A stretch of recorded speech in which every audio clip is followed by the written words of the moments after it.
Now, more than 3 years ago, the country's biggest waste disposal firm collapsed. Around 400 workers at the Lanarkshire-based Healthcare Environmental Services lost their jobs, and taxpayers were left with a multi-million-pound clean-up bill. Now, prosecutors have dropped the case against the company's boss, Gary Pettigrew, over claims that he breached regulations on safe waste storage. He says he's now going to sue all those who he blames for the collapse of his company. He's been speaking exclusively to our business correspondent, David Henderson. He's with me now. David, it's a complex case, but sum it up for us, if you would. Well, it is, Fiona. This is a story of spectacular boom and bust, which features at its heart this Scottish company, Healthcare Environmental Services, HES, a waste disposal firm set up in Shotts in Lanarkshire, which grew and grew and grew over just a few years until it became one of the biggest companies of its kind in the UK. At its height, it had contracts to dispose of the waste from virtually all of Scotland's hospitals, chemists, GP practices, dentists and research facilities, thousands of tonnes of waste every year. HES then expanded south to handle waste for hundreds of hospitals and thousands of care homes in England, playing an absolutely crucial role in the NHS and care system there. And then, in just a few weeks, it collapsed because it's claimed it could not cope with the sheer volume of waste that it was contracted to deal with. Now, England's Environment Agency first raised the alarm about this at the end of July 2018, so more than 5 years ago. The UK government at that point said too much waste was being held in a number of waste storage and treatment sites owned by HES. That led to health trusts cancelling their contracts in England. The same happened in Scotland, and within months, HES went bust.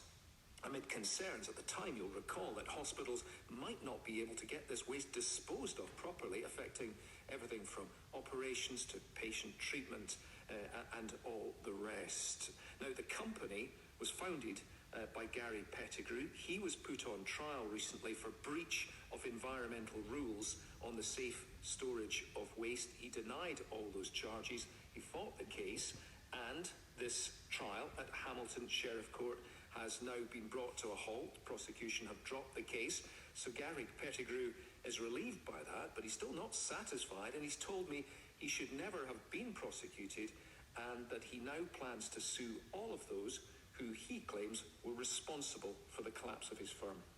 For the last 3 months of the company's existence, there was only one site in the whole of the UK that was in breach of its permit, and that was our Normanton, Yorkshire site. That site was in breach of its permit for 9 months before September 2018, and that was simply because the EA had nowhere to tell us where they could take it, because all the sites were down. That's the Environment Agency. The Environment Agency.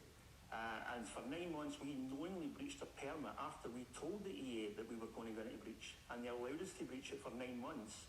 And then obviously, because it wasn't any better, they needed a scapegoat, hence Step Forward Healthcare. Why did they take you on like that then? What was behind it, if that's the case? They took us on simply because the UK Cabinet Office and the UK Government, and ultimately the Scottish Government, did not want to admit that they had nowhere for incineration waste only for the NHS in the UK to go.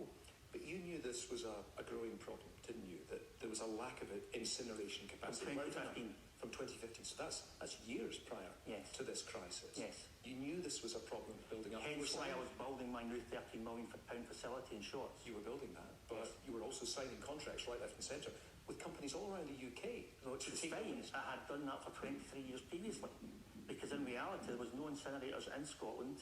It was quite the norm to take the waste to England, but these facilities were now 40-year-old and running out of time. So the reality was that was becoming the problem, and hence, I said before, we started developing our site at Shotts in 2010, and it took us to 2017 to become operational.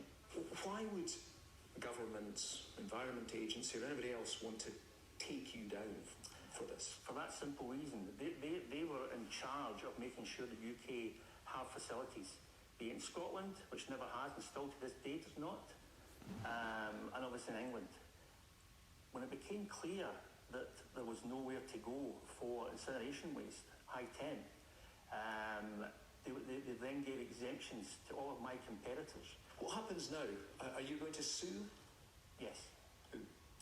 a wide variety, as you appreciate. I can't tell you what ones are coming after first. I'm going to be suing a lot of people, and I keep going back to it. It's cost the taxpayer over £3 billion now in medical waste disposal for a service that we provide for under 40 million. So there should be questions asked about taxpayer funds, because it's bigger than the ferry story. This case, I know what my legal fees has been on this. I can only assume that the taxpayers' fees for this is bigger. So I think in excess of £2 million has been spent defending this case, when it was a case that in reality should never have been. But again, I'm not having a fair fight here. Obviously, I'm having a fight with the government.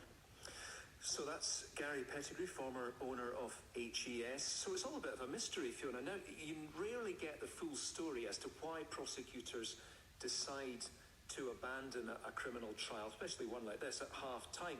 This one is no different. All we know is that they reviewed the evidence and decided no further criminal proceedings should take place at this time. Now, the people who investigated this case in the first place, SEPA, the Environment Agency, they've said little beyond a statement to the effect that environmental compliance is non-negotiable, and that their report to the Procurator Fiscal in this case followed what they called significant regulatory effort at HES sites. Now, we know that's an understatement, because Gary Pettigrew himself told us that they visited his sites many dozens of times when he was still in charge there, just at the very end of his tenure. As for Mr. Pettigrew's claim that the UK and Scottish governments somehow used his company as a public scapegoat for a lack of incineration capacity, NHS waste incineration capacity right across the UK, well, I think we'll have to wait for the court action that he's threatening and promising to see if he's able to prove that. David, thank you for bringing us up to date. Complex case, but thank you for that explanation. That's our business.